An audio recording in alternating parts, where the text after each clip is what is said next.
Hello dear student, welcome in this online platform of engineers classes for you। आज की session में पिछले lecture में जैसा कि डेरिवेशन आपको बतलाए थे, शियर स्ट्रेस जो है क्रॉस सेक्शन में ट्रांसवर्स शियर स्ट्रेस का वैल्यू स्ट्रेसेस इन बीम चैप्टर में हम लोग हैं, तो वो आपको ऑलरेडी कवर अप करवा चुके हैं कि tau is equal to F A y bar divided by I into b होता है। ये क्लियरली हर एक तरीके से बता चुके हैं डियर। अब जो है इस लेक्चर में आपको जैसा कि प्रीवियस लेक्चर में ऑलरेडी बताए भी थे कि रेक्टेंगुलर सेक्शन के लिए रेक्टेंगुलर सेक्शन यदि होगा तो फिर उसमें शियर स्ट्रेस डिस्ट्रीब्यूशन का डायग्राम कैसे ड्रॉ होगा, मैक्सिमम कहाँ पे होगा, मिनिमम कहाँ पे होगा, जीरो कहाँ पे होगा, ये सारी चीज़ें के बारे में इस लेक्चर में ही डिस्कस करेंगे, जैसा प्रीवियस लेक्चर में आपको ऑलरेडी बताए थे। या फिर तो इस लेक्चर में जो है वो बहुत सारा सेक्शन हो सकता है, जैसे कि रेक्टेंगुलर सेक्शन हो सकता है आपका, सर्कुलर सेक्शन आपका हो सकता है, टी सेक्शन हो सकता है, आई सेक्शन हो सकता है, मिसलेनियस सेक्शन हो सकता है, various kind of sections possible है। क्रॉस सेक्शन जिस पे आपका shear stress distribution diagram draw किया जाता है, जिसमें इंपॉर्टेंट जो है रेक्टेंगुलर सेक्शन और आपका सर्कुलर सेक्शन, उस पर आपको हम ड्राइव करके बताएंगे कि मैक्सिमम का वैल्यू कितना होगा। इंपॉर्टेंट है डियर, बहुत ज़्यादा कोई भी जेई लेवल का या फिर गेट IES किसी भी कॉम्पिटिटिव एग्जाम के लिए इंपॉर्टेंट डायरेक्टली फार्मूला आपसे पूछा जाता है, ठीक है। फिर भी वेरिएशन का डायग्राम कैसा दिखेगा, कैसे होगा, ये हम ड्राइव करके आपको इस लेक्चर में दिखाने जा रहे हैं। तो चलिए shear stress distribution diagram for rectangular section इसमें हम लोग पढ़ेंगे। Shear stress distribution diagram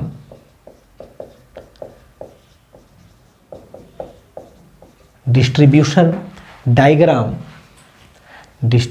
diagram for rectangular section,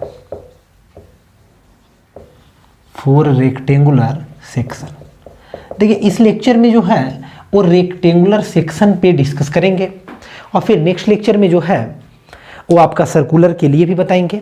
तो रेक्टेंगुलर सेक्शन के लिए सबसे पहले तो आपको हम रिकॉल कराते हैं कि फॉर्मूला क्या था, तो उसको यदि आप देखें, सबसे पहले एक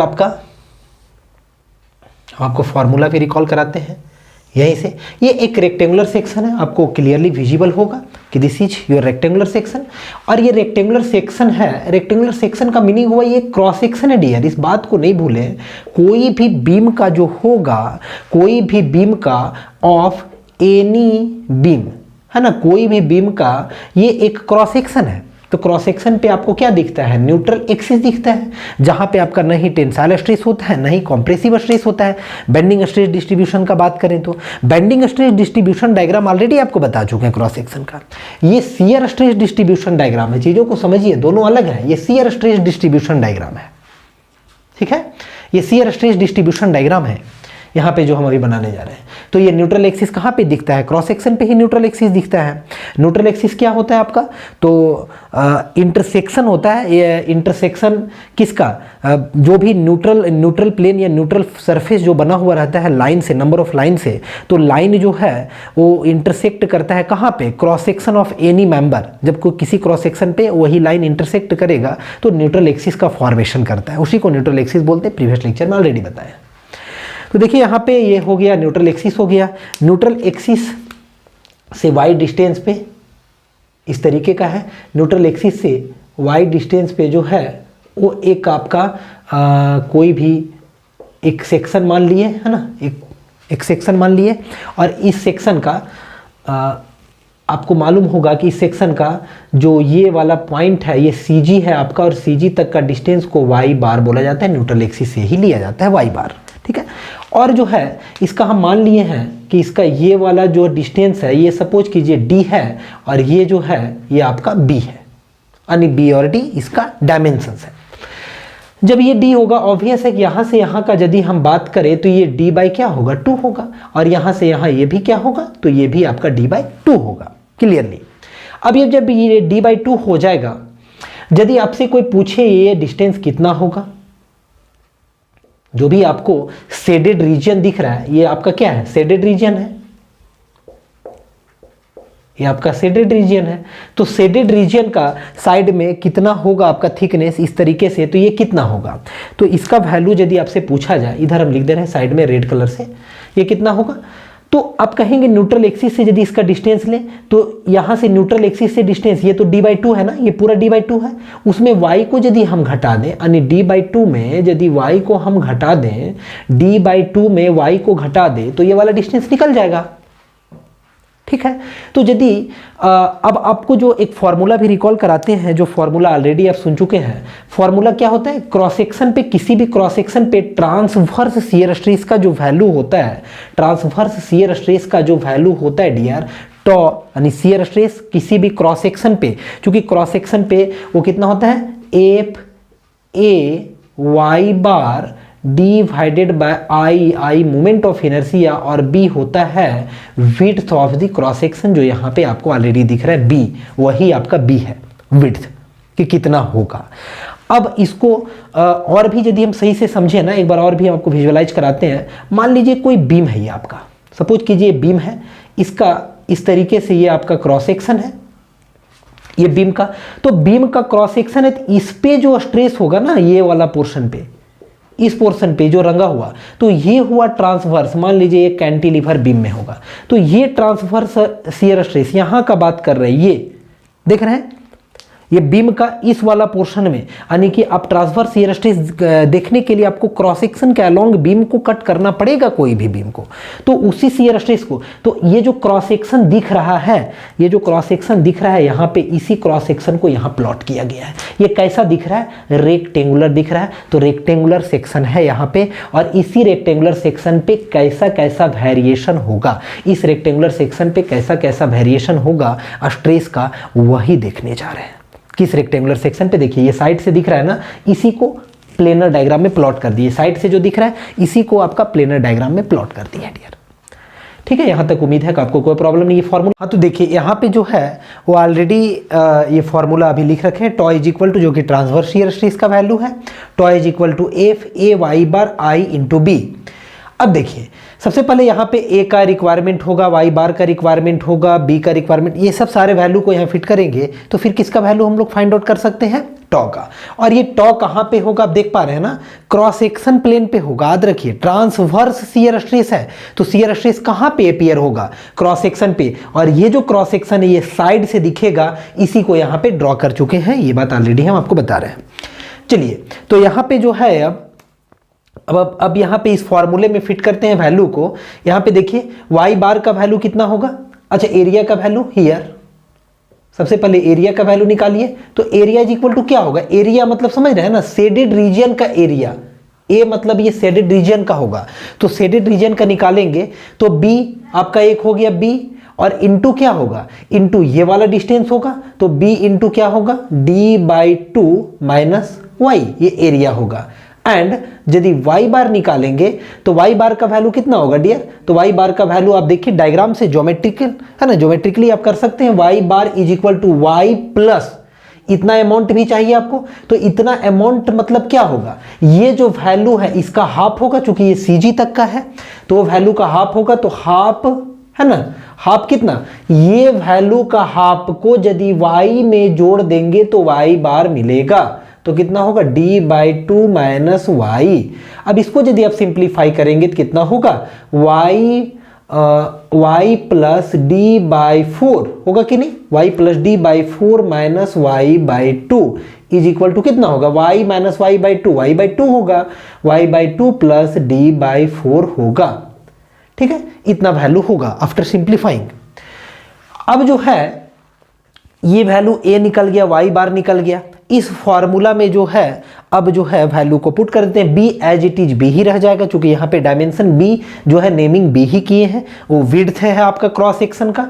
तो चलिए इसलिए टॉ इज इक्वल टू कितना आएगा, तो tau is equal to F है ना, एफ एरिया का वैल्यू कितना होगा, तो एरिया का value b d/2 minus y, और y बार का वैल्यू कितना होगा, y/2 प्लस d/4 4। अच्छा देखिए एक चीज और भी यहाँ पे डायरेक्टली आप कर सकते हैं, यहाँ से चाहे तो आप 1/2 कॉमन ले सकते हैं, तो जो बच जाएगा वैल्यू वो क्या बचेगा, तो y प्लस d/2 बचेगा। या फिर इसको आप अलग तरीके से भी लिख सकते हैं, 1/2 थोड़ा अरेंज करके d/2 प्लस y इधर लिख सकते हैं, है ना।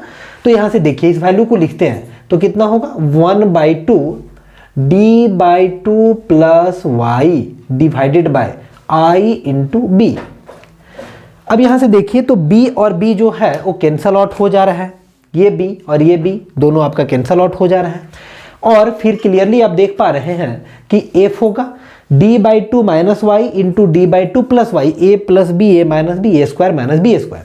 तो कितना हो जाएगा ये वैल्यू आपका हो जाएगा d²/4 minus Y square divided by आई।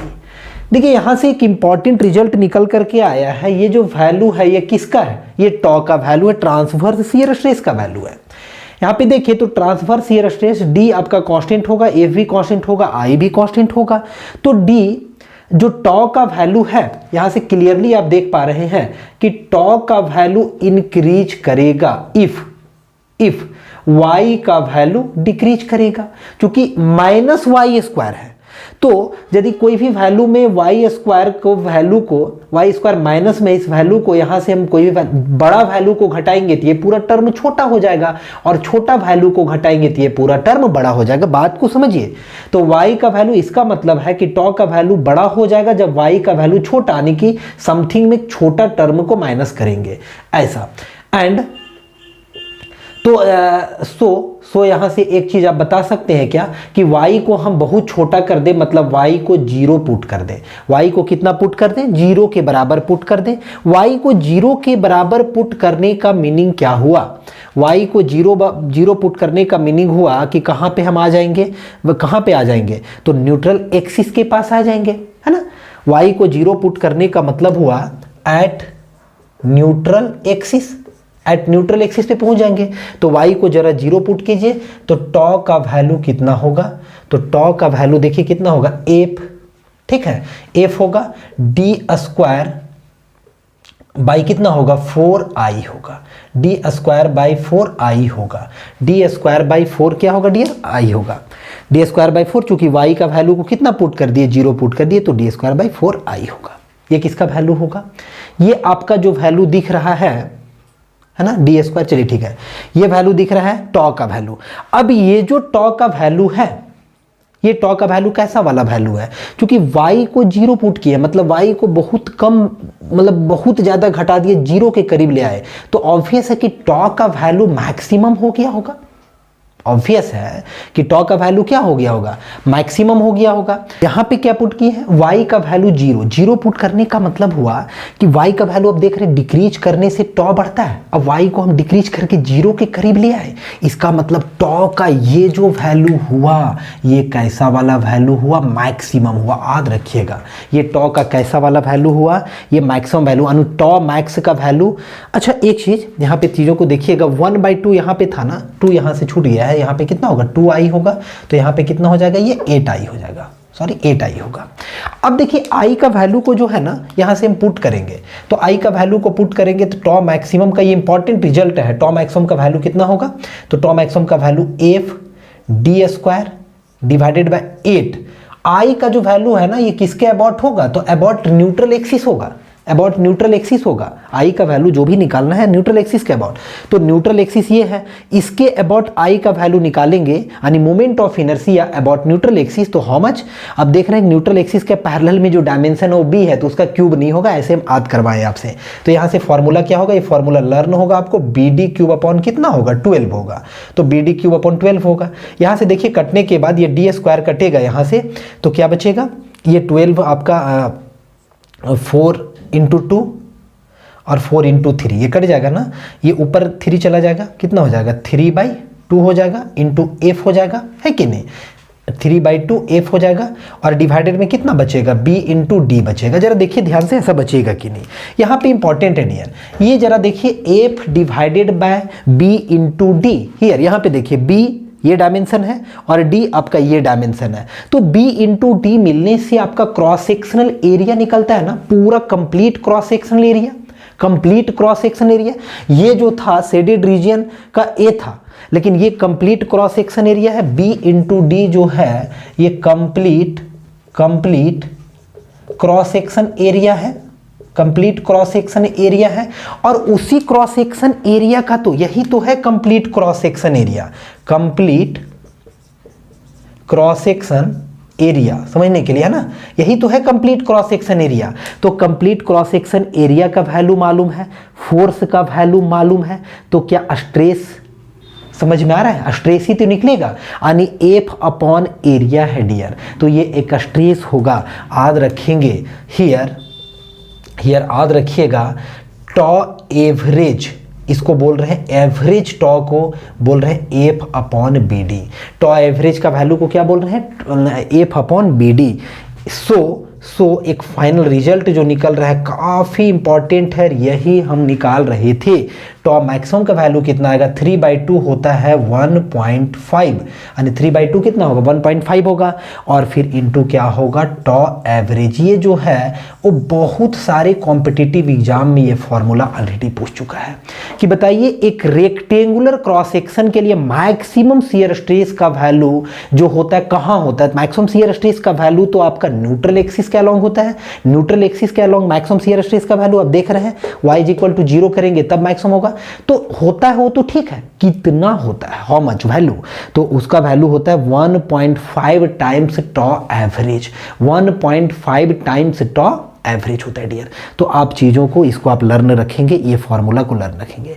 एक चीज़ और भी यहाँ समझिए, यहाँ जो हम बता रहे थे टॉ बढ़ रहा है इफ़ वाई घट रहा है। अब जरा देखिए टॉ और वाई का जो रिलेशन है यहाँ से, टॉ और वाई का जो रिलेशन है यहाँ से वो कैसा वाला रिलेशन है, वाई स्क्वायर है। वाई स्क्वायर का मतलब एक पैराबोलिक रिलेशन है, एक पैराबोलिक कर्व को फॉलो करेगा, पैराबोलिक रिलेशन है।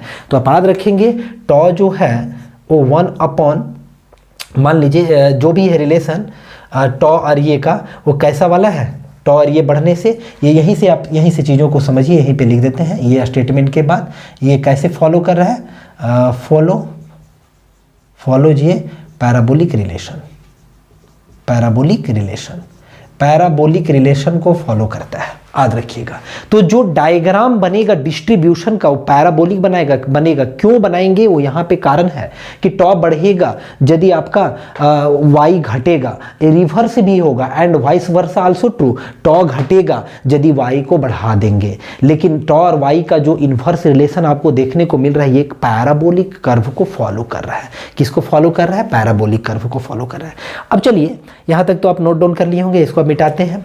अब हम वाई का वैल्यू को 0 नहीं, y का वैल्यू को बढ़ा करके देखते हैं। घटाने से तो टॉ बढ़ गया और मैक्सिमम हो गया, लेकिन अब बढ़ा देंगे तो टॉ का वैल्यू घट जाएगा, ऑब्वियस है। जरा देखिए क्या होता है, यहां से अब आपको हम बताते हैं, ये वैल्यू तो आप नोट कर लिए होंगे। इफ, अभी ये वाला देखिएगा, इफ y का वैल्यू को हम पुट कर दें, कितना पुट कर दें, ये डायमेंशन कितना d है ना, मान लेते हैं हम d/2 पुट कर दें, d/2 न्यूट्रल एक्सिस से ले रहे हैं ना, न्यूट्रल एक्सिस के एबव d/2, न्यूट्रल एक्सिस के नीचे -d/2 या d/2 मैग्नीट्यूड के फॉर्म में।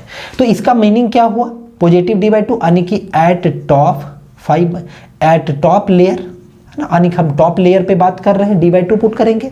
तो जरा देखिए कितना आता है टॉ का वैल्यू, टॉ = कितना आएगा, f होगा, फॉर्मूला f होगा, d² क्या है 4 है ना, माइनस y², तो y के जगह पे पुट करेंगे, d² क्या होगा 4 होगा, और डिवाइडेड बाय कितना है 2 × i है। जरा देखिए दोनों कट जाएगा, 0 हो जाएगा। कितना इंटरेस्टिंग है, टॉप लेयर पे जो है, ऐसे ही सिमिलरली यदि हम बॉटम पे बात करेंगे, ऐसे ही सिमिलरली इफ y का वैल्यू को हम -d/2 पुट कर दें, -d/2 पुट कर दें, इसका मीनिंग हुआ एट बॉटम लेयर।